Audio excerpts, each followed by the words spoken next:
സ്വർണ്ണ വാങ്ങി കൊടുക്കണം, വീട്ടിലുള്ള ഉപ്പ് തൊട്ട് കൽപ്പൂരി എല്ലാ സാധനങ്ങളും വാങ്ങി കൊടുക്കണം.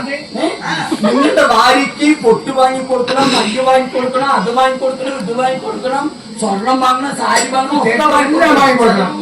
പക്ഷെ എന്റെ അച്ഛനും അമ്മയും എനിക്ക് നോക്കിയ പെണ്ണിന് ചെലവേ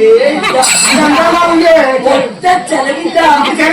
5 മാസം കൂടുമ്പോ ഒരു 5 അടങ്ങാടി ചുണ്ണാമ്പ് മാത്രം. പെണ്ണിന്റെ വീട് എവിടെ? മലമ്പുഴയാണ്. അടിപൊളി പെണ്ണാണ്. എന്താ പേര്? എന്താ ചന്തം? എന്താ ചന്തം? അവന്റെ പേരോ? പേരെന്താണ്? ഞാൻ മിരിഞ്ഞാനും കൂടി പോയി നോക്കി അവിടെ. അവന്റെ ഇടുപ്പ് കാണുന്നേ. ഞാൻ മിരിഞ്ഞാനും പോയി നോക്കി. ചുണ്ണാമ്പ് നെയ്യടിക്കണ്ട. 3 അണ്ണകളെ കേൾക്കുമ്പോൾ അച്ഛൻ കയറി പോകുന്നു. അവരെ കൊണ്ടാൻ പറ്റുന്നുണ്ട്. എന്റെ മേലെ ഭർത്താവുണ്ടോ? ആ മഹാമറ്റ എന്റെ മേലെ